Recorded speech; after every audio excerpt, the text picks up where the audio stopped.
Bonsoir à toutes et à tous et bienvenue sur Famicast. Je suis Julien, alias joueur citoyen, et je suis accompagné par Guillaume, également connu comme l'internaute El Dindon. Bonsoir Guillaume. Bonsoir Julien, bonsoir Porky. Nous sommes également en présence de Dimitri, que vous connaissez peut-être sous le pseudonyme de Porky, un adolescent pas comme les autres. Bonsoir Dimitri. Ah oui, moi je suis un petit jeune qui démarre, voilà. Nous sommes ravis de vous accueillir pour l'inauguration de Famicast avec un premier épisode illogiquement consacré à Sega, et non pas à la 8 bits de Nintendo, et plus particulièrement à l'évolution de Sega, ou plutôt à la mutation de Sega. Très rapidement, en deux mots, Porky, Sega, est-ce que c'est toujours plus fort que toi ? Ça l'était pendant très longtemps, mais je pense que Sega n'est plus que l'ombre de lui-même. Toi, Dindon, est-ce que tu dirais aujourd'hui encore que pour toi, Sega, c'est le gars sûr ? Ah bah moi en fait j'aurais dit totalement l'inverse de Porky, c'est qu'après une grande période on va dire où ils étaient un peu au fond du trou, je trouve que maintenant ils tiennent une belle forme, surtout si on prend de manière un peu plus générale le groupe Sega Atlus. Et donc la santé d'Atlus également. Alors nous allons discuter de tout ça dans le détail, dans ce premier épisode de Famicast, avec un programme très chargé, donc j'espère que vous êtes en train de vous farcir un Rennes-Nice au volant, ou un Dunkerque-Toulouse, ça marche aussi, parce que l'émission risque d'être un chouïa longue, mais on va faire des efforts pour que ça ne dure pas jusqu'au lever du jour. Donc tout d'abord, nous allons parler de Sega, du Sega d'antan, le Sega classique, en quelque sorte, et nous allons nous demander si l'âme de ce valeureux fabricant de consoles tombé au combat brûle toujours. Puis, on va discuter dans une deuxième partie du Sega d'aujourd'hui. On va dire le Sega moderne, pour faire un point sur la place qu'occupe l'entreprise aujourd'hui dans le paysage du jeu vidéo. Et enfin, pour conclure le podcast, on va évoquer l'actu chaude, l'actu brûlante de Sega, qui bizarrement capitalise énormément sur son patrimoine, puisqu'on reviendra en effet sur les gammes Sega Ages, ainsi que sur la Mega Drive Mini, qui apparaîtra au mois de septembre, le 19 septembre. Sur ce, je vous souhaite une excellente écoute, et welcome to the Fantasy Zone, get ready!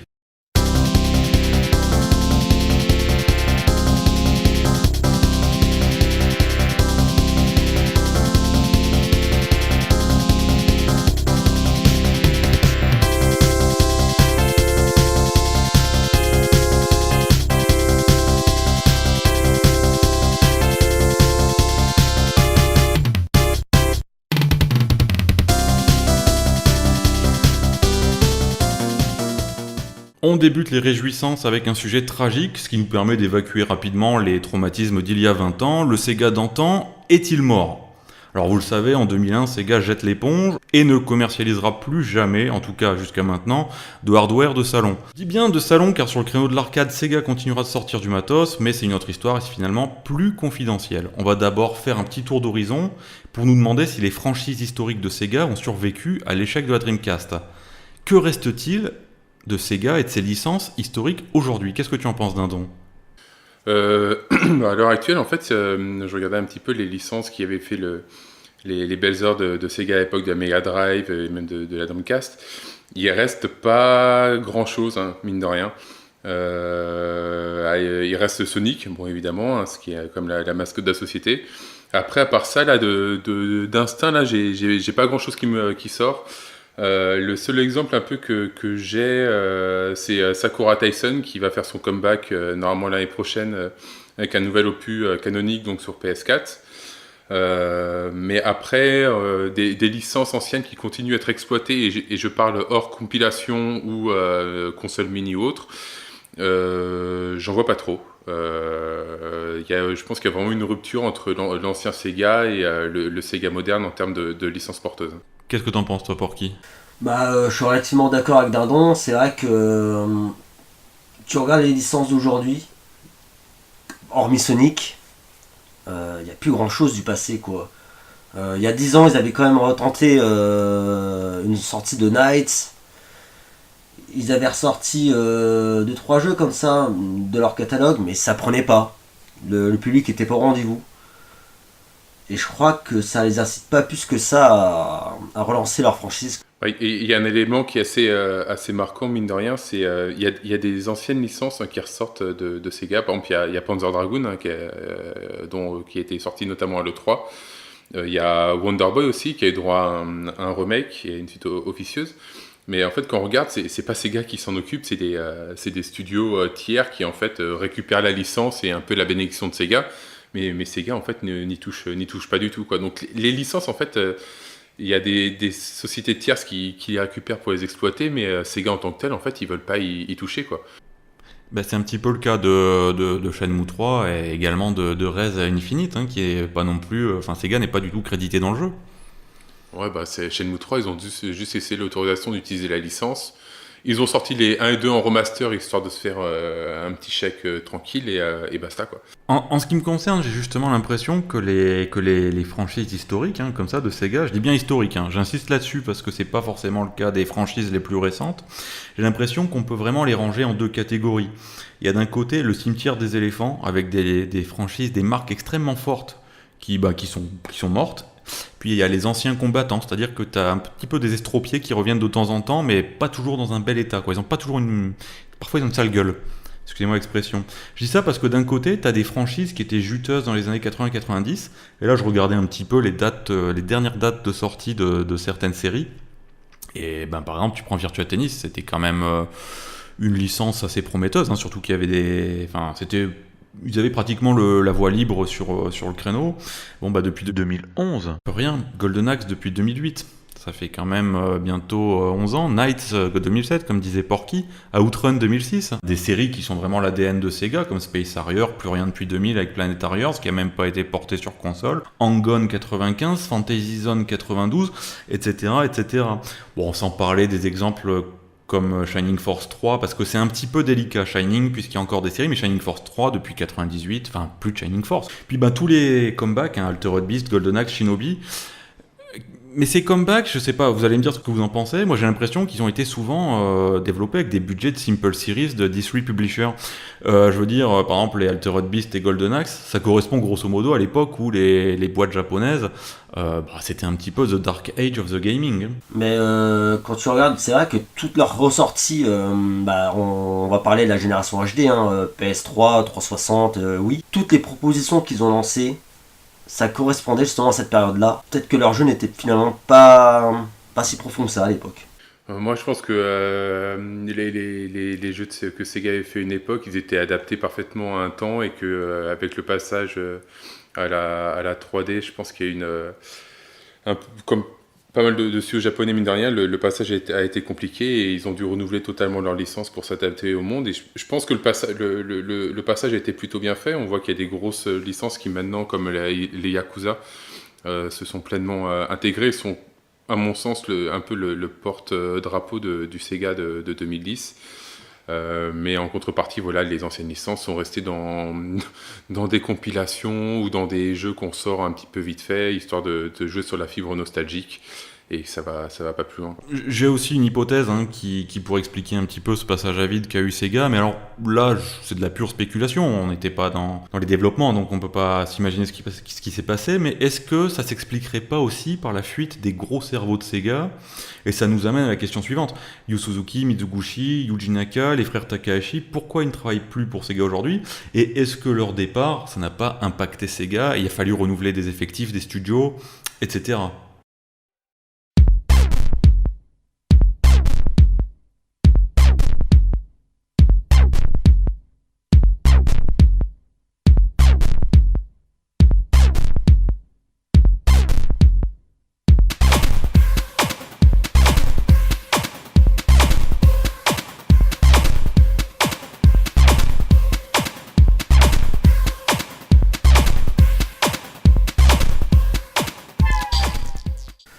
J'ai envie de te dire, pour Yuji Naka, est-ce que c'était dramatique qu'il parte de Sega?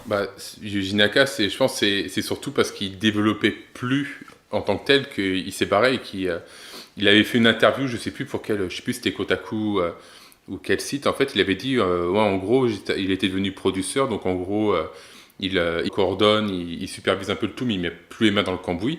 Et il disait clairement, moi, ça m'intéressait pas de faire ça. Moi, ce que je veux, c'est être impliqué pleinement dans le développement. Il a fait, je me barre, et il a créé son studio là propre, je crois. Et voilà, et son rôle en tant que producteur chez Sega, ça s'est fait un peu après Sonic et Knuckles. Donc on va dire à peu près au moment du passage à la Saturn, quoi. Et il a fait son temps sur ces positions-là. Et donc je pense qu'il était son départ. Est-ce que c'était grave? Je suis pas forcément convaincu. C'est grâce à lui qu'on doit le Sonic Ultime quand même. Sonic Adventure 2. Ah oui, oui, oui, non, mais c'est sûr. Au-delà de ça, quand tu regardes, il y a quand même eu beaucoup de jeux finalement qui n'ont pas fait date, comme par exemple certains jeux de Yu Suzuki, si tu veux, à l'époque des jeux d'arcade des années 80, là où vraiment le nom de Sega c'est réellement créé. Il est coutume de dire que si Miyamoto, entre guillemets, c'était le père du jeu vidéo, Yu Suzuki c'en était la mère. Et justement, du coup, Yu Suzuki, son départ de Sega. En fait, j'ai un peu de mal à vraiment me faire une opinion sur le départ de Yu Suzuki parce que j'arrive pas trop à voir si il a été foutu au placard un peu comme une sanction par rapport à Shenmue ou autre, ou si c'est lui qui avait plus d'idées ou plus rien à proposer, parce qu'après Shenmue 2, il a fait quoi? Il a fait Outrun 2, Virtua Cop 3, avant de quitter AM2. Bon, ça reste comme des suites, toi, c'est rien de nouveau. Après, il s'est retrouvé chez Digital Rex. Il a fait un jeu d'arcade de voiture, la Sega Race TV. Il a fait le projet Shenmue Online qui s'est viandé après. Bon, mine de rien, tout ça, ça reste pas des nouvelles créations, c'est des suites ou des spin-offs de trucs déjà existants. Donc, est-ce qu'il a été mis au placard en tant que sanction, ou est-ce que il s'était quand même rendu compte qu'il arrivait peut-être au bout de ce qu'il pouvait faire? Je sais pas trop. Donc, est-ce que c'était une perte pour Sega? Je sais pas. C'est difficile à dire. Le marché de l'arcade, c'était plus forcément le principal moteur de Sega à un moment donné. Du coup, effectivement, Yu Suzuki, qui est quand même un développeur de jeux dont la grande majorité sont des jeux d'arcade, que ce soit Virtua Fighter, que ce soit tous les Outrun, les Virtua Cop, tout ce que tu citais tout à l'heure. C'est finalement, peut-être qu'on l'a vu avec Shenmue, où les premiers Shenmue ont été d'excellents jeux. Au-delà de ça, quels autres jeux de Yu Suzuki sur console on a pu vénérer, je sais pas trop quoi, hein. Donc effectivement, peut-être aussi qu'au bout d'un moment il y avait aussi un décalage entre lui, les jeux qu'il créait, qu'il voulait créer, qu'il avait en tête de créer, est-ce que Sega avait tracé comme parcours quoi en fait, hein, pour évoluer. Mizuguchi, qu'est-ce que ça vous dit son départ de Sega? C'est quand même, c'était quand même le mec derrière Rez, Space Channel 5. C'est ces jeux un peu délurés, pas prise de tête entre guillemets, où ça se prenait pas au sérieux. Et c'est ce qui manque aujourd'hui à Sega. Mais alors, pour Mizuguchi, je te rejoins sur un point, c'est que c'est peut-être un manque pour Sega dans le sens où c'est un déficit d'image. Parce que Mizuguchi, aujourd'hui c'est plus Sega Rally, hein, c'est un artiste. Non, mais je veux dire, ces jeux font pas de vente, mais ils font souvent parler de lui. Après, le problème, effectivement, encore une fois, je pense qu'aujourd'hui, Mizuguchi, attention, je l'adore, hein, je veux dire, si demain tu me dis comment t'appelles ton fils, je l'appelle Tetsuya Mizuguchi, quoi, y a pas de problème. Mais il change de boîte tous les 6 mois, quoi, le gars. Enfin, il est passé par Q Entertainment, Enhance, Genki Rocket. Il a mon plus profond respect. Tetris Effect, c'était une énorme claque, et puis si Sega lui cède les droits de Space Channel 5 pour faire un Part 3, je le back, hein, je back mon PEL, quoi. Mais je pense qu'aujourd'hui, pareil, hein, en termes de vente, pour une entreprise qui était quand même pas à l'agonie, mais pas loin, c'était des jeux qui n'étaient pas garantis de se vendre.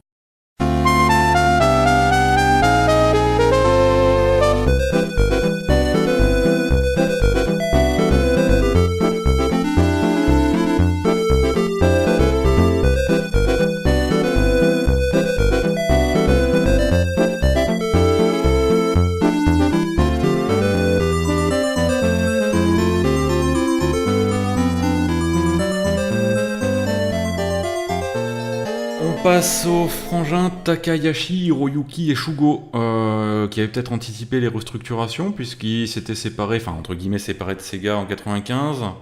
Ils avaient commencé à faire des développements pour Sony, Beyond the Beyond et Everybody's Golf, hein, qui deviennent Camelot en 98. Qu'est-ce que ça vous évoque encore une fois? Pour moi, les deux frangins, c'est ceux qui étaient quand même derrière tout ce qui était Shining Force. Donc c'est vrai que c'est des types de jeux qu'on voit plus trop chez Sega, enfin en tant que tel, tout ce qui est RPG.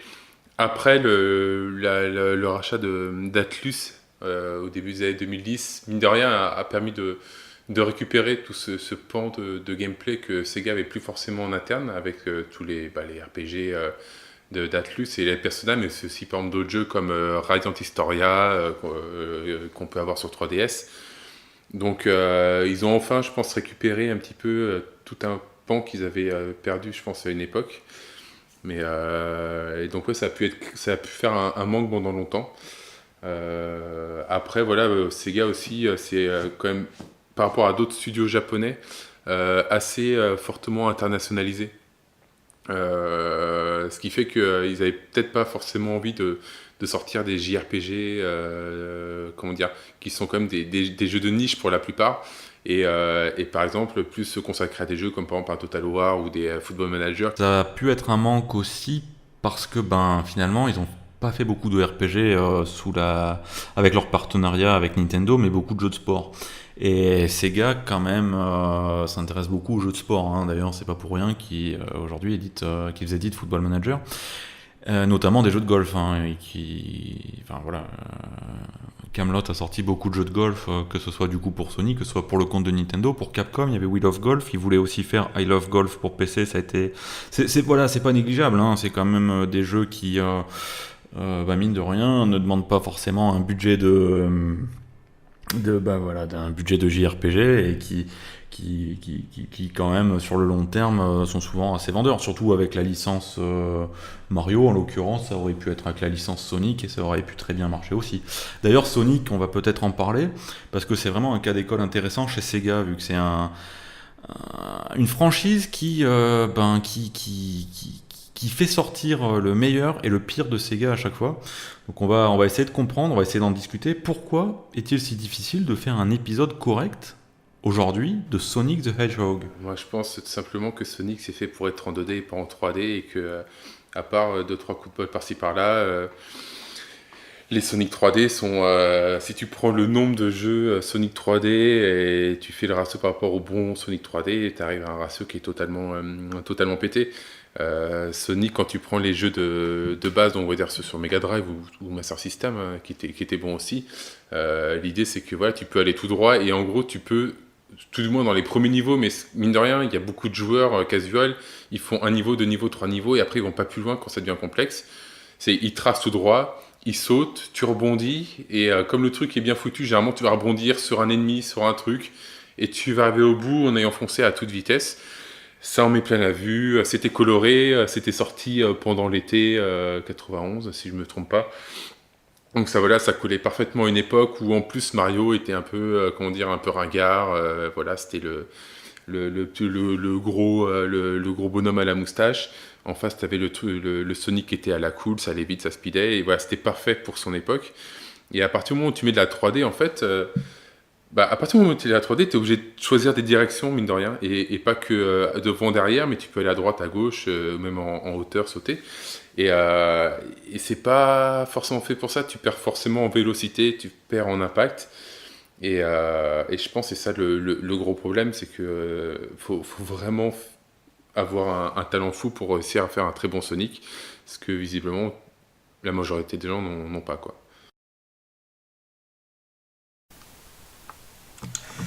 Je pense que c'est une série qui est montrée trop vite, trop haut, et qui s'est brûlé les ailes. Voilà. Après, je pense que la vraie cassure, elle a eu lieu en 2006, quoi. Avec l'épisode maudit. Hormis ces 3D Blast qui était sorti, qui était légèrement pourri. Qui n'était pas un jeu développé par la Sonic Team d'ailleurs, hein, attention. Voilà, oui. Ça explique beaucoup de choses, tu vois, mais tu regardes Sonic Adventure 1 et 2, hormis certains problèmes inhérents au passage à la 3D, ça reste quand même des bons titres. Même le Sonic Heroes qui est sorti derrière. Et tu sens qu'ils ont perdu le contrôle à partir de Sonic 2006. Et ils n'ont jamais réussi à se relever. Il y a eu des sursauts. Il y a eu Sonic Generation. Des petits sursauts. Voilà, Sonic Generation. Il y a eu le Sonic Colors sur Wii qui était vraiment pas mal. Après, par exemple, Generation, moi, pour le coup, je l'ai vraiment adoré, mais on va dire que c'est surtout les phases 2D qui m'ont vraiment botté, et les phases 3D, quand même beaucoup moins, quoi. Et je me rappelle aussi du premier Sonic de la Wii, donc ça doit être Sonic and the Secret Rings, si je me trompe pas. Et enfin, je cherche encore l'intérêt de ce jeu-là, quoi. J'arrive pas. J'ai vraiment du mal un peu avec les Sonic dans ce genre-là. Et le Sonic Forces qui est sorti il y a, je crois que ça va faire 1 an et demi, hein, sur PS4 et autres. Enfin, je sais pas ce que vous en pensez ou si vous y avez joué, mais enfin, pour moi, c'était vraiment une purge. Ben, disons quoi. Je l'ai acheté Day One et j'ai kiffé. Ah ouais. Ouais, bah c'était pourtant le même genre, mais Generations était beaucoup plus carré. Là, il y a eu beaucoup d'éléments en fait, qui viennent perturber. Bah, déjà, le générateur de Shitty Friends, beaucoup de niveaux très courts, très petits, enfin, c'était un petit peu déstructuré. Et ça, enfin, bon, je vais en reparler un petit peu après, c'est un des problèmes de Sonic, en fait, il n'y a pas de structure. À mon avis, il y a un autre problème qui est le principal problème avec Sonic, c'est que Sega recherche constamment de nouveaux fans de Sonic, hein, qui reste une franchise extrêmement juteuse, hein, d'où la réalisation d'un film, d'où les nombreux produits dérivés. Tu vas à Kiabi, tu vas trouver un slip Sonic. Sega tente de nouvelles choses pour séduire de jeunes joueurs, comme Sonic Boom, et pour la majorité des joueurs qui ont découvert Sonic dans les années 90, ben, c'est pas Sonic, quoi. Mais globalement, c'est vrai que Sega n'arrive pas à retrouver son lustre d'antan avec Sonic. Il y a des actes manqués assez flagrants, hein, comme tu disais tout à l'heure, Porky, l'épisode de 2006, mais c'est pas le seul. Je suis assez d'accord aussi pour Secret Ring et aussi Sonic and the Black Knight. En fait, disons que pour les fans, il y a des projets. Qui sont par exemple Sonic Mania, bon, qui est un projet presque amateur à la base, hein, j'allais dire, c'est... Ouais, bah c'est des fans qui les ont fait, ouais, qui l'ont fait le jeu. Ouais. Bah, c'est quand même hallucinant de savoir que le dernier bon titre Sonic, c'est enfin le vrai dernier bon titre Sonic, c'est un fan qui l'a fait. La leçon à la Sonic Team, et c'est indécent, quoi. Moi, je serais la Sonic Team, je me cacherais, quoi. Tu vois ça et... Ah bah tout à fait. Tout à fait, mais voilà, le problème de Sega, là, je pense que c'est que les développeurs, ils tentent de concilier l'exigence des fans de la première heure, donc puis ils sont très exigeants, c'est-à-dire la physique de Sonic Bull, ça compte, quoi. Donc ils essayent de concilier cette exigence-là avec l'attrait du grand public, ce qui donne des projets souvent qui ont le cul entre deux chaises. Et puis c'est souvent embarrassant, sinon incongru. Enfin, je veux dire, Sonic and the Black Knight avec sa grosse épée, Shadow the Hedgehog avec ses pétards, j'ai rien contre, mais bon, voilà. Puis donc, il y a ces projets hybrides, comme tu disais tout à l'heure, d'un don, Génération, Sonic Forces, qui mélangent un petit peu les deux. À défaut de trouver la bonne formule, elle propose tout, voilà. Mais en fait, voilà, Sonic, aujourd'hui, c'est un petit peu ça le problème, c'est qu'ils sont à la recherche à la fois des beaux printemps, et puis, en même temps, des printemps qui arrivent. Donc, on ne sait pas trop où on en est, et donc l'autre problème, comme je disais tout à l'heure, c'est qu'il n'y a pas de stratégie claire. Sega tâtonne, ça on l'a vu avec Sonic Mania et Forces, qui sortent à quelques semaines d'intervalle, c'est n'importe quoi. Mario, c'est simple, t'as Mario 3D, t'as Mario 2D, voilà, t'as deux séries bien séparées. Chez Sonic, c'est pas structuré comme ça, c'est pas clair, il n'y a pas de continuité entre les épisodes. Entre Génération et Forces, qui a priori sont faits par les mêmes personnes, donc ce sont deux projets qui se ressemblent, on trouve du Lost World, du Sonic Boom, du Sonic Mania, du Sonic, tout ce que tu veux, quoi. Par contre, je trouve qu'il y a un problème dans Sonic, qui est peut-être plus accessoire, mais qui, mine de rien, c'est une source de raillerie permanente, c'est que il faudrait qu'ils qu'ils recrutent un bon character designer, quoi. Parce que, ah non, désolé, mais ça, c'est vrai. En gros, depuis qu'ils ont créé Knuckles, c'est à peu près, en gros, depuis la Mega Drive, en gros, tous les personnages qu'ils créent, enfin. Ah bah c'est une usine à même. Hein. Ils sont dégueulasses, ils ont aucun charisme, ils restent pas dans les mémoires. Et toi, pour ton Nintendo, je dis pas que leurs personnages ils sont d'une créativité incroyable, mais ça marche, quoi. Ils restent dans les esprits, ils sont sympas, ils sont attachants. Et je sais pas, je suis infoutu de pouvoir sortir à peu près un nom des Shitty Friends. Mais il y a des trucs qui ressemblent à, je sais plus, à des alligators ou je sais plus quoi.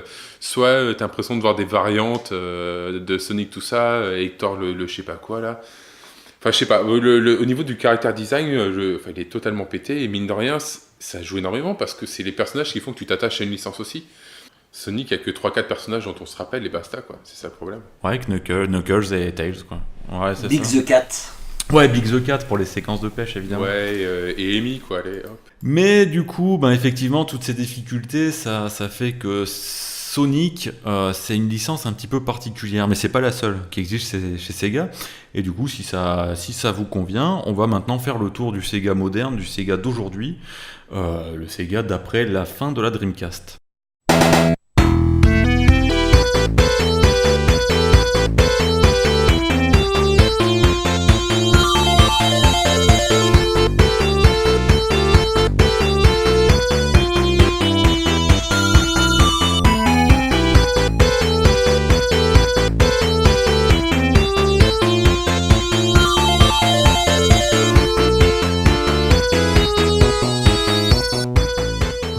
On se retrouve pour la deuxième partie du Famicast. Sega est-il un acteur majeur du jeu vidéo aujourd'hui ?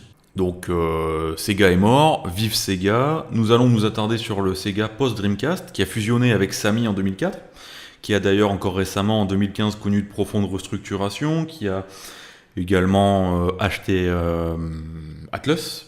Donc Sega aujourd'hui n'est plus un fabricant de consoles, mais un simple éditeur, comme Namco Bandai, comme Electronic Arts, comme Capcom. Et si je puis me permettre, je dirais même que c'est un éditeur qui va plutôt bien.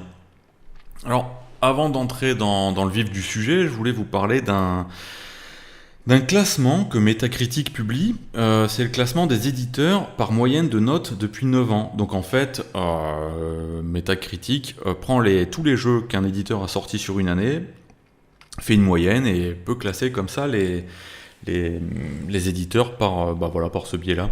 Alors, tout à l'heure, Dindon, tu disais que depuis quelques années, Sega faisait vraiment de bons jeux. Ils étaient là, quoi. Et en fait, ce classement, il montre quelque chose d'intéressant. Le classement commence en 2010. De 2010 à 2014, donc ça oscille entre pas dans le top jusqu'à la 7e place. Ouais. Et depuis 2015 jusqu'à aujourd'hui, c'est 2015, premier du classement. 2016, pas dans le top 10.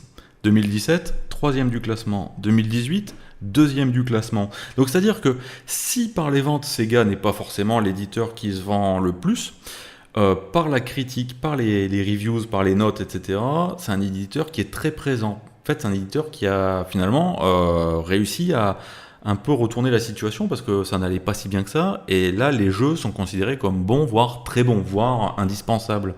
Donc c'est plutôt... c'est plutôt signe d'une bonne vitalité.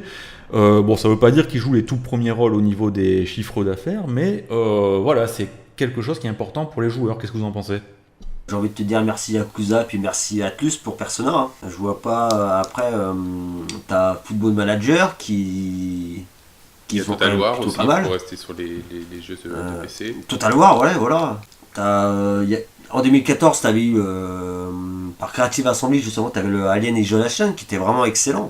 Mais alors attention, ça veut pas dire que Sega joue les tout premiers rôles en ce qui concerne le chiffre d'affaires, comme je vous le disais, parce que Sega, en termes de CA, et c'est pas mal, c'est pas mal comparativement à d'autres, c'est 24e au classement mondial depuis 4 ans. C'est pas un secteur anodin, c'est ultra concurrentiel. Puis les cartes, elles sont régulièrement rebattues, donc une constance comme celle-ci sur 4 années, c'est pas mal. En 2018, donc l'année dernière, Sega, c'est 832 millions de dollars de chiffre d'affaires. Bon, c'est loin des 3 premiers. Là, on est sur 19 milliards pour Tencent, 14 milliards pour Sony, 9 milliards pour Microsoft. Mais 832 millions de dollars pour Sega. Pour comparer, par exemple, Konami, c'est 1 milliard 2 par exemple. Et en sachant que là, ils ont une santé exceptionnelle depuis quelques années. Faut voir aussi que Sega, depuis quelques années, mine de rien, ils sont vachement actifs sur le créneau du PC. Et pas qu'avec les licences Total War ou Football Manager, mais également, ils sortent quasiment tout, enfin tous leurs jeux, ils sortent une grande partie de leurs jeux dessus. Là, par exemple, il y a les Yakuza, BIM, ils les sortent tous sur Steam, si je ne me trompe pas, même les Kiwami et tout ça. Sans parler des Sonic et compagnie. Tous les Sonic, les vieux, ils sont tous sur Steam même depuis un moment. Tout. Donc voilà, ça fait une source de revenus qui est importante, je pense, et qui doit croître de plus en plus, sachant que les Japonais, pendant très longtemps, le PC, pour eux, c'était un univers qu'ils n'osaient pas toucher. Et quand ils osaient y toucher, ils faisaient n'importe quoi en termes de technique. Les jeux étaient totalement... Même maintenant, il n'y a qu'à voir, je crois que c'est Nier Automata, du côté de Square. Je crois que, si je ne me trompe pas, il y a encore des bugs qui ne sont pas réglés X temps après la sortie. Donc Sega, pour le coup, ils ont appris à maîtriser le PC et ça leur permet aussi de développer leur activité. Bah, tu vois, par rapport à ce que tu disais tout à l'heure, tout sort sur PC, effectivement. Et il y a un point dont je voulais discuter, mais j'ai abrégé pour faire assez court. C'est que, en fait, le patrimoine de Sega, il est exceptionnel en termes de quantité. Le nombre de jeux que Sega a sortis, il est quand même tout bonnement hallucinant. Donc, si tu cumules l'exploitation de toutes ces franchises, que ce soit via des compilations, des virtual consoles, des Sega Ages, des portages PC, etc., on imagine bien que ça génère un revenu substantiel. Ce qui explique aussi sans doute pourquoi Sega ne tire pas un trait sur son histoire, un trait définitif, alors qu'il n'y a pas forcément de suite assez plus iconique de ces franchises. Sans pour autant les mettre en avant, hein, comme les plus récentes, mais ce patrimoine-là, il continue de vivre, il continue de se vendre. Effectivement, je pense que l'activité de Sega sur PC, elle n'est pas pour rien à cette bonne santé non plus, c'est clair. Après, c'est peut-être un point que tu comptais voir peut-être un peu après dans les roulés. Mais c'est vrai que bon, ils ont pas mal de licences quand même qui marchent bien, voire même très bien. On n'a pas parlé non plus, mais aussi les Valkyria Chronicle, qui contribuent justement à l'image que peut avoir Sega actuellement. Après, bon, voilà, par exemple, il y a 20 ans, on demandait pour vous, Sega, c'est quoi? On aurait dit, c'est Sonic évidemment, mais c'est aussi Shining Force, ça a été Virtua Racing, Virtua Fighter, etc. Si tu demandes à quelqu'un de 2019, pour toi, Sega, c'est quoi? Bon, évidemment, on va sortir Sonic, normal. On va dire Yakuza, mais d'instinct, quelle licence tu identifies quand même à Sega? Je trouve qu'il n'y en a pas tant que ça. C'est pas parce qu'ils font Football Manager que tu vas te dire Football Manager c'est Sega. Enfin, pour moi, dans ma tête, le lien, voilà, il n'y a pas un rapprochement qui se fait d'instinct. Même pour Total War et Persona, par exemple, tous les jeux Atlus, pour les gens c'est Atlus. Persona c'est Atlus. Radiant Historia c'est Atlus. Justement, ça nous amène à la question suivante. C'est d'un point de vue purement ludique, enfin, sans parler du CA, sans parler, etc. Est-ce que Sega, c'est devenu l'éditeur que les joueurs fans de Sega, attention, je précise, espéraient? Parce que pour moi, pas du tout. La question, c'est qu'est-ce qu'ils espéraient les gens? Les gens espéraient un nouveau Jet Set Radio, ils espéraient un Crazy Taxi, ils espéraient plein de trucs. Après, c'est les gens, mais mine de rien, je pense que ces gens-là, et bon, on en fait partie, je pense qu'on est minoritaire, et que c'est justement quand Sega a sorti des G7 Radio et autres que, mine de rien, ils sont cassés la figure. Donc, oh oui, non, ça a commencé avant. Ça a commencé avant, mais c'est, comment dire, ces jeux sont sortis quand justement ça allait pas très bien ou quand c'était sur la pente descendante. Donc au final, ouais, c'est comme un peu les fans de Shenmue. Ils sont bruyants, mais ils sont pas nombreux. Et Ouais, c'est ce que j'allais dire. C'est quand même des forceurs, les fans de Sega. Il faut quand même le rappeler. Ouais, moi maintenant je pense que par rapport aux fans Xbox, ils sont quand même un peu moins, ils ont trouvé leur maître, hein, mais pendant longtemps, oui, les fans de Sonic, ouais, ils étaient des très très gros forceurs.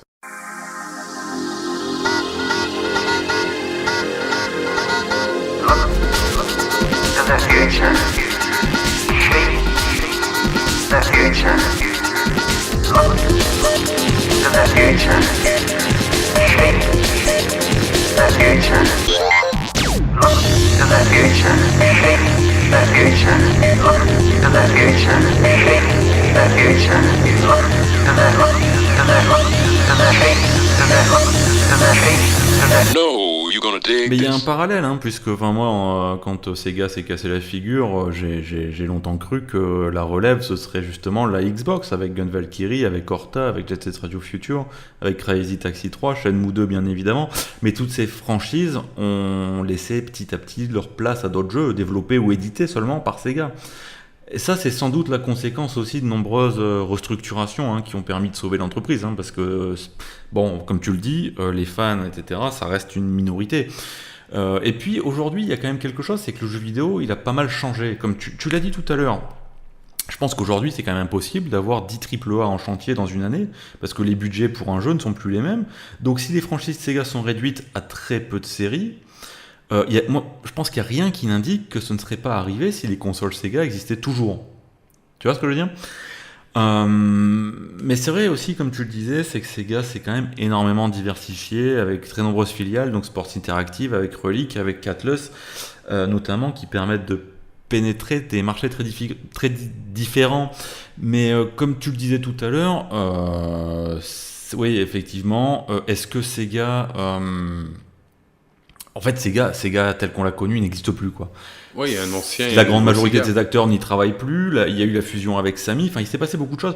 Alors, c'est pas un cas aussi extrême que pour Atari ou SNK avec Playmore, mais on n'est pas loin de ça quand même, je pense. Bah, après, mine de rien, SNK avec Playmore, enfin SNK a changé de structure, de mine de rien, pas mal de fois. Mais au final, ils gardent les mêmes licences quand tu regardes bien. Là, il y a Samurai Shodown et tout ça, donc ils ont une continuité quand même avec leur licence de l'époque.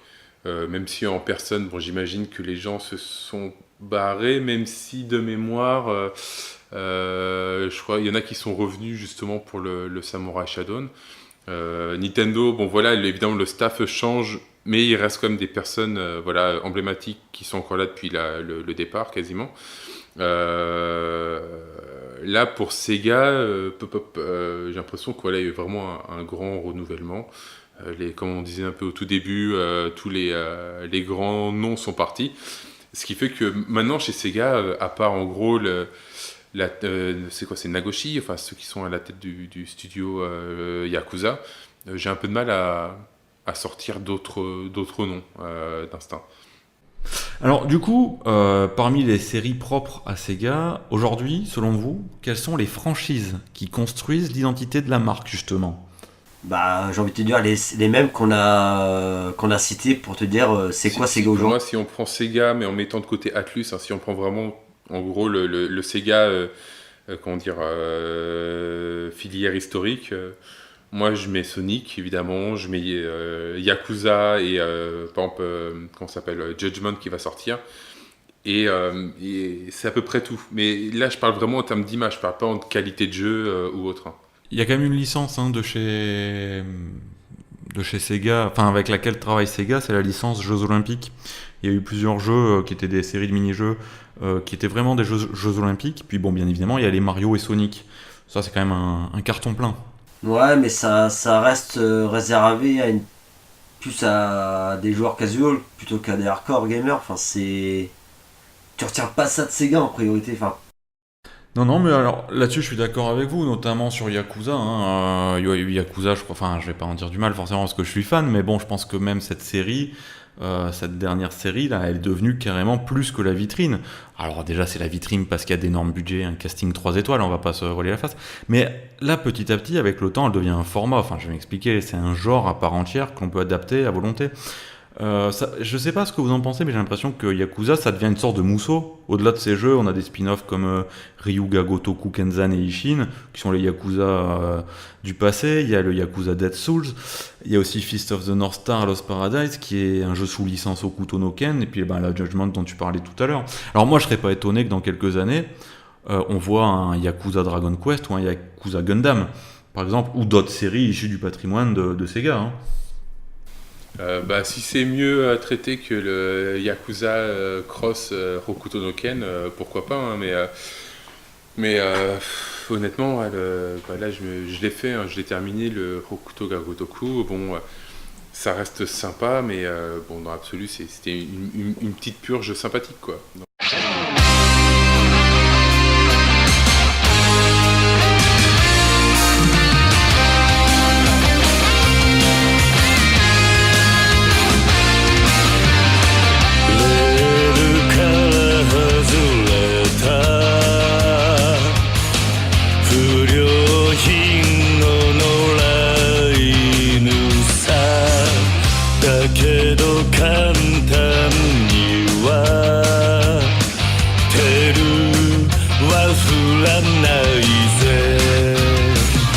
Après, dans les autres licences aujourd'hui qui construisent Sega, je pense que Valkyria Chronicles, si on accepte le Révolution, n'a que de comment dire, de beaux épisodes. Les opus canoniques sont très, très sympas. Là, j'ai fait le 4 l'année dernière. J'ai passé un excellent moment dessus.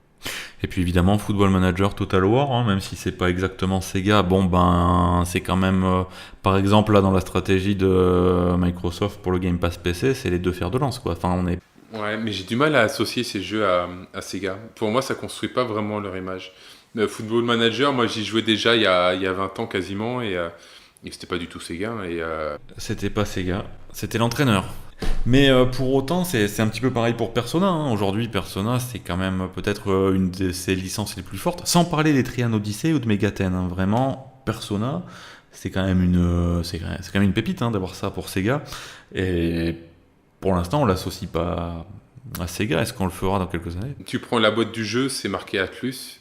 Tu reçois les communiqués de presse, de mémoire, ça va être marqué Atlus. Hein. Je crois que c'est même pas Sega Atlus, ils doivent mettre tout simplement Atlus. Je pense pas que Sega ait un intérêt à prendre la place d'Atlus parce que c'est quand même un gage de qualité. Enfin, si vous voulez, c'est comme par exemple faire développer un jeu par Platinum Games et se prétendre le développeur du jeu. Enfin, ça n'aurait pas d'intérêt parce que pour l'image, c'est quand même pas mal. C'est toujours bien d'avoir des marques différentes aussi. C'est comme pour les voitures, hein. Tu as les Citroën et les DS, qui est le haut de gamme. Voilà, ça permet d'avoir deux marques avec deux images distinctes et de marketer de manière différente. Et je pense qu'il n'y a aucun intérêt pour Sega de mettre son nom à la place de celui d'Atlus. Parce que voilà, Atlus maintenant s'est fait son nom même d'un public quand même beaucoup plus large qu'avant. Et c'est tout bénef pour eux.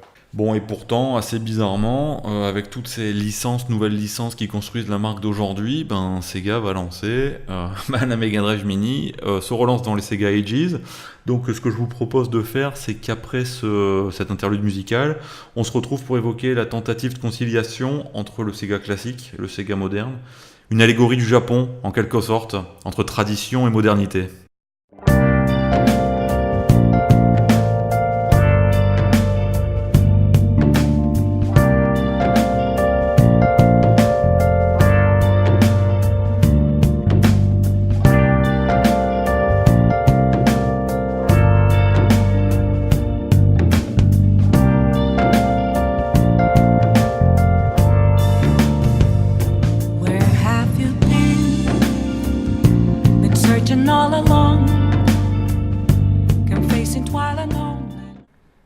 Troisième partie du Famicast pour évoquer le retour de Sega au hardware. Bon, excusez-moi pour l'introduction un petit peu putaclic. Sega revient sur le marché des consoles, plus particulièrement des mini. Donc après Nintendo, après Atari, Sony, SNK, bientôt Konami avec les PC Engine Mini, ce qui a l'air d'ailleurs assez sexy. Sega proposera le 19 septembre sa Mega Drive Mini. Bon, c'est une chose, mais ça s'accompagne également de la gamme Sega Ages sur Switch. Bon, gamme qui remonte à la Saturn, mais ils ont vraiment adoré ce nom de collection. Enfin, il ressort tous les 4 ans. Donc sur Switch, ils remettent au goût du jour des jeux du patrimoine Sega comme Phantasy Star ou Outrun. On peut également évoquer le retour en grâce de Panzer Dragoon qui, lui, a droit à un vrai remake. Donc, selon vous, est-ce qu'on peut espérer le retour des différentes marques historiques de Sega, au premier plan, que ce soit du jeu, vraiment du jeu, ou du hardware? Honnêtement, tu vois, j'ai toujours considéré que le titre, enfin la licence qui avait le moins de chances de revenir, c'était Panzer Dragoon. Et tu la revois aujourd'hui. Donc, il y a une forte chance pour que les autres licences ressortent. Après, Panzer Dragoon, c'est pas Sega qui s'en occupe directement, si j'ai bien compris. Donc, ça revient, mais pas de l'impulsion de Sega, quoi. Je pense que Sega va peut-être lâcher un peu ses licences endormies, va laisser les droits d'exploitation aux autres. Eux, comme ça fait travailler leur image malgré tout, parce que t'associeras toujours ces titres à Sega. Puis quand la cash machine va fonctionner, si elle fonctionne, peut-être qu'ils relanceront eux-mêmes les... Le fait que c'est les Panzer Dragoon ou Wonder Boy, ça ressort pas de chez Sega, mais chez des plus petits développeurs ou éditeurs. Et le problème, c'est que ça reste des projets, on va dire, plutôt modestes, et qui n'ont pas justement vocation à être au premier plan. C'est pas un triple A ni même des double A. C'est des jeux modestes. Panzer Dragoon, j'ai pas fait attention, mais je sais même pas si par exemple il va y avoir une sortie en physique ou si ça va être que sur du démat. Mais voilà, si on parle vraiment de retour au premier plan, on va dire sur vraiment des fers de lance de Sega, où ils vont dire voilà, ça va être notre jeu de 2020 ou 2021.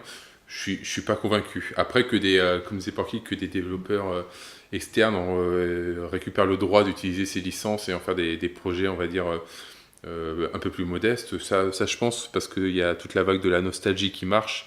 Et vu qu'on a quand même écumé les mêmes licences maintes et maintes fois, maintenant, les gens se tournent vers des licences un peu plus de niche comme Panzer Dragoon. Ouais, c'est comme tout, hein, s'ils voient qu'un jour il y a un gros paquet de sous à se faire, ils le feront. Hein.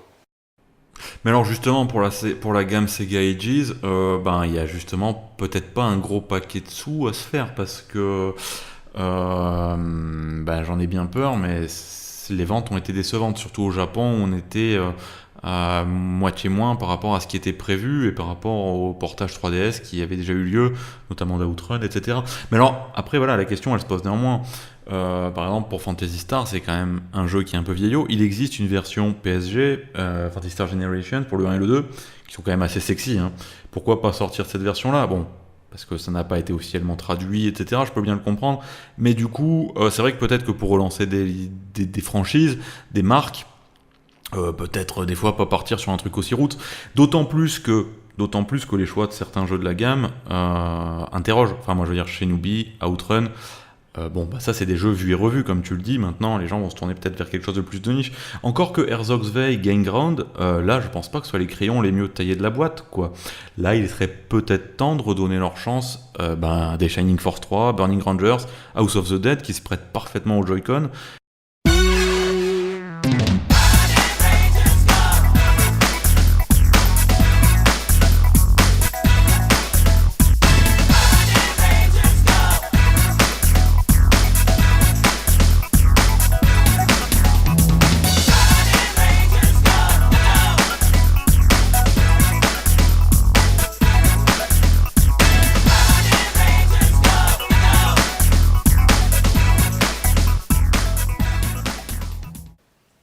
Après, il y a quand même aussi un problème avec Sega, c'est que pour le coup, ils recyclent, mais ils recyclent énormément. Et je pense qu'aussi, par exemple, pour les Sega Ages, il y a déjà, je pense, un côté lassitude de pas mal de gens, de voir toujours les mêmes jeux, même si c'est pas forcément les mêmes jeux, mais c'est une atmosphère un peu qui tourne, c'est que Sega, ils ressortent toujours leurs vieux jeux sur chaque console. Et par exemple, la compilation, j'ai plus le nom en tête, c'est quoi? C'est Mega Drive classique qui est sorti l'année dernière sur PS4.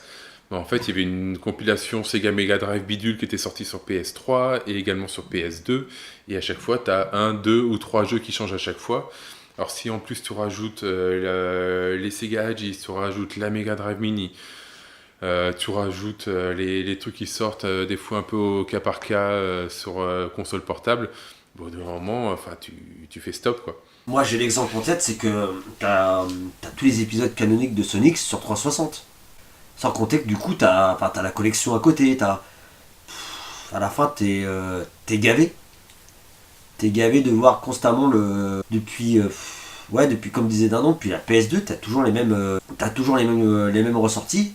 Ça leur fait du cash flow facile, hein. C'est de l'argent facile, ça leur fait un flux d'argent qui revient régulièrement parce que voilà, il y a le côté nostalgie qui marche à peu près tout le temps.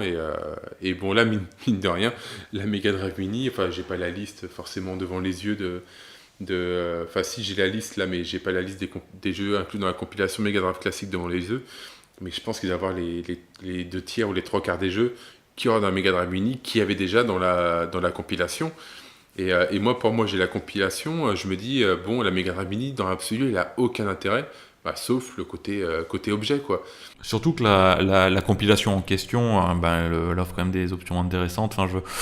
Entre nous, c'est ça, il n'y aura pas une vraie plus-value de la Mega Drive Mini. Et justement, ça va nous amener à notre question suivante. Est-ce que la Mega Drive Mini, elle a une place sur le marché déjà très concurrentielle, hein, on va pas se mentir, des Mini aujourd'hui? Elle va souffrir de la comparaison avec la Mega Drive Mini de chez AT Games. Je pense que là, personne ne la loupera sur les moindres défauts. Puis en face, t'as quand même Nintendo sur le marché des consoles mini qui est quand même, c'est réglé comme une horloge, quoi. Ça va être de nouveau la guerre Nintendo Sega là-dessus, et je pense qu'ils vont se faire démonter. Moi, je me demande si... parce que maintenant, les mini, il y a quoi? Il y a la NES Mini, la Super NES Mini, il y a eu quoi? Neo Geo, la Play... Voilà. En fait, je me demande si en fait, le marché des mini, les gens s'emballent pas un peu et qu'en fait, c'est juste un épiphénomène propre à Nintendo.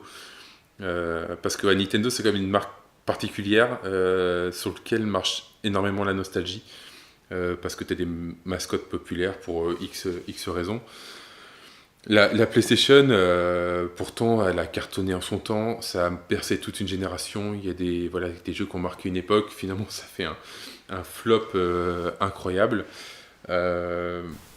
Ah, mais là, je le mets plus sur le compte du catalogue. Bah, FF7, Resident Evil, ça parle, hein. Oui, mais le grand public, toi, il connaît pas trop ça, quoi. Il y en a plein, en fait, ils ont acheté la SNES Mini parce qu'ils ont fait sa console de notre enfance sans forcément trop savoir. La NES Mini et SNES Mini ont cumulé, quoi, c'est 10 millions de consoles.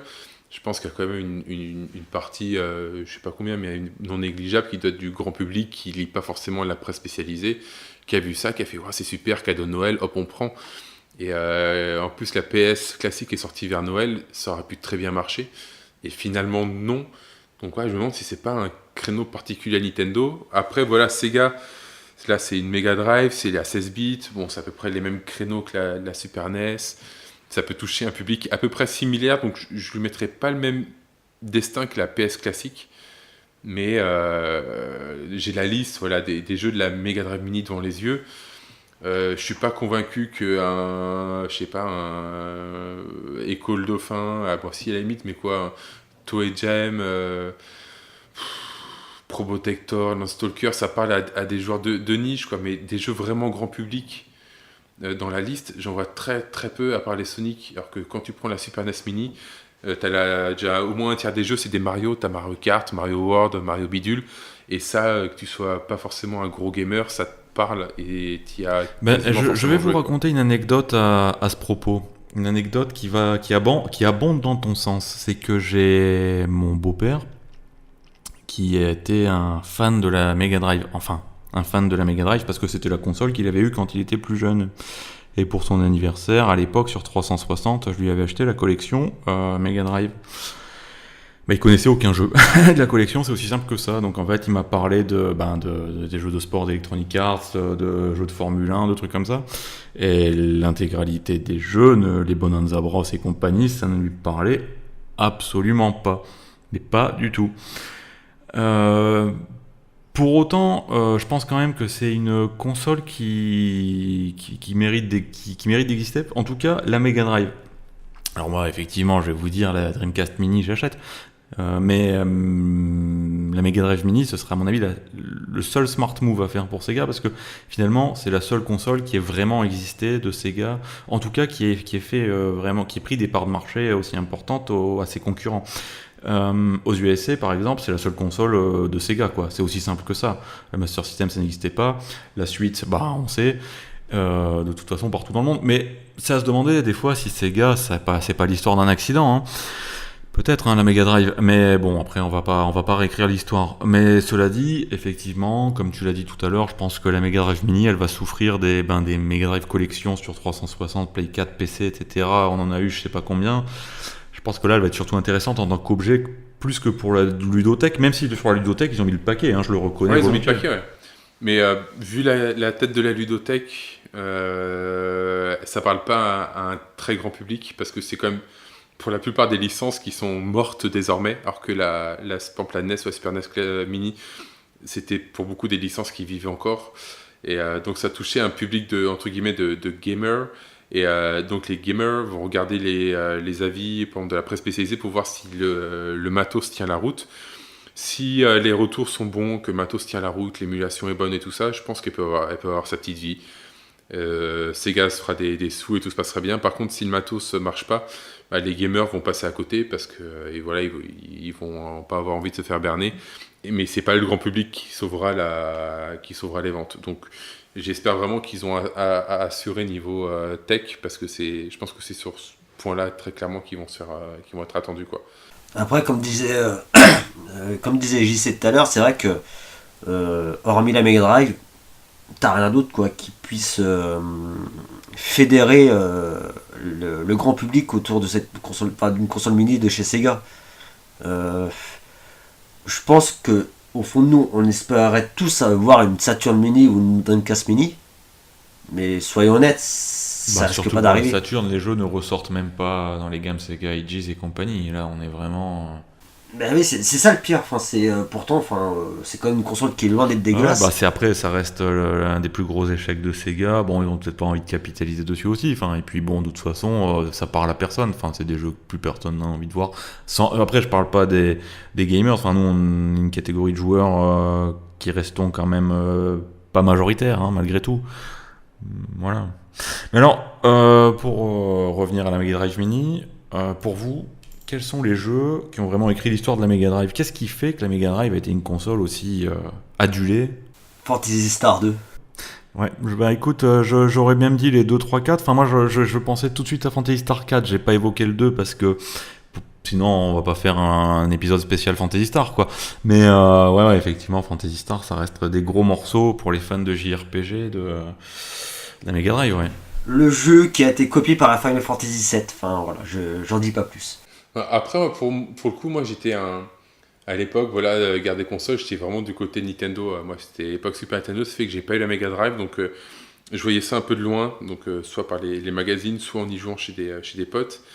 Mais moi, s'il fallait que je résume un peu la Mega Drive en 3 points principaux qui font que pour moi c'est une console qui a marqué un peu son époque. Bon, mine de rien, c'est un peu basique, mais il y a quand même Sonic, quoi. Parce que. Surtout le c'est premier, jeu, finalement. voilà, surtout le premier, c'est le jeu d'une époque. Ça revient un peu à ce que je disais tout à l'heure. C'est Sonic, la mascotte à la cool, avec son regard un peu sournois, qui va vite. C'est des décors un peu tropicaux. L'été, c'était parfait. Face à Mario, le plombier un peu gros qui saute en l'air. Voilà, c'était un peu le côté à la cool, et ça, pour le coup, voilà, Sega c'est plus fort que toi, c'est un peu Sonic qui l'incarne parfaitement, quoi. Après, il y a aussi, ça rejoint un peu ce que vous disiez un peu à l'instant, mais de manière plus générale, c'est tout ce qui est les jeux d'aventure ou RPG.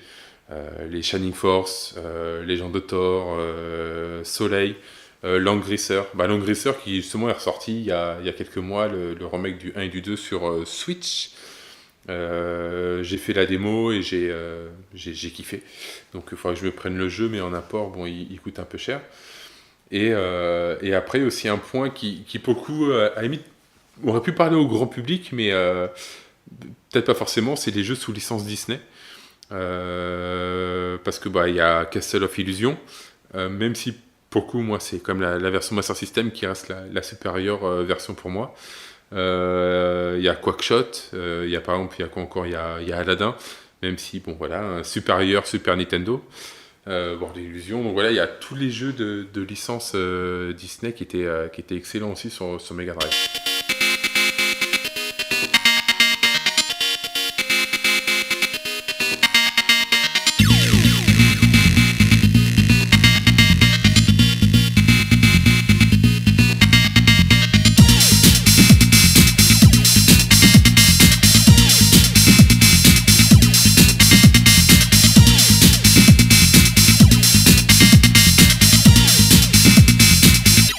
Il y en a un qu'on n'a pas cité, mais qui fait aussi partie des jeux à la cool de de Sega. Ça se passe la nuit avec les néons, la house music de Yuzo Koshiro, enfin Streets of Rage 2, Bare Knuckle, qui est quand même un des titres les plus légendaires de la console, hein, si ce n'est le plus légendaire, enfin, avec ses OST à 500 boules d'occasion, etc. C'était quand même une grosse claque, et surtout, c'était un jeu coop, comme World of Illusion, hein. D'ailleurs, on parlait des jeux Disney, World of Illusion coop, ça aussi, ça faisait partie de l'attrait de la Mega Drive, enfin, à mes yeux, quand j'étais plus jeune, puisque c'était une console sur laquelle je pouvais jouer avec mon frangin, ou mon parrain, ou mon oncle, ou mon cousin germain, hein, voilà. On n'a pas parlé de Gunstar Heroes non plus, qui est quand même peut-être l'un des jeux les plus impressionnants techniquement de l'époque 16 bits. Après c'est du teaser, donc effectivement on est sur une autre planète, quoi, j'ai envie de vous dire. Je suis pas un grand fan de Gunstar Heroes, mais ça reste un titre emblématique. Après, t'as encore Golden Axe, t'as Shinobi. Alors ceux-là, effectivement, enfin pour Shinobi, il y a des épisodes propres à Mega Drive, mais d'ailleurs pour Golden Axe aussi, mais ça reste quand même vraiment des jeux issus de l'arcade, qui sont souvent des portages, parce qu'il y a quand même Altered Beast qui était le premier jeu aussi de beaucoup de possesseurs de Mega Drive. Mais Altered Beast, ça reste la version Mega Drive, une sous-version de la version arcade. Enfin, je me souviens quand on avait eu ça à l'époque avec mon frangin, mais enfin, on n'avait pas internet, on savait pas vraiment ce que c'était que ce jeu, on se foutait de sa gueule, quoi, vraiment, hein, c'était une violence extrême ce qu'on balançait. Mais encore une fois, il permettait de jouer à deux, en même temps, en coop, ce qui était pas rien. Mais alors, après, bon, enfin, on va pas épiloguer 50 ans, moi, enfin, s'il y en a un vraiment sur lequel, qui n'a jamais été, qui a pas eu de remake, etc., qui le mériterait, ça reste Phantasy Star 4, qui est complètement hallucinant, avec toutes ces mini-quêtes, avec ces scènes cinématiques, c'était vraiment un gros truc. C'est vrai qu'on parle souvent de 94 comme l'année de FF6, mais faut pas oublier que cette année-là, on a quand même eu PS4 et non pas la PS4, hein, mais qu'on a eu PS4 et que ça reste un monument. Enfin, je suis pas sûr qu'on ait eu beaucoup de JRPG bien meilleurs que ça depuis. Et c'est un petit peu dommage parce que il reste le dernier Phantasy Star classique. Mais bon, un beau dernier quoi en fait, un beau clapet de fin. Enfin, ce que je vous propose, c'est qu'on s'arrête là parce qu'on pourrait passer la nuit à évoquer nos souvenirs de vieux gamers. Alors, si on ouvre le dossier Dreamcast, là, je réponds plus de moi-même. Donc, Dindon, Porky, je vous remercie pour ces échanges.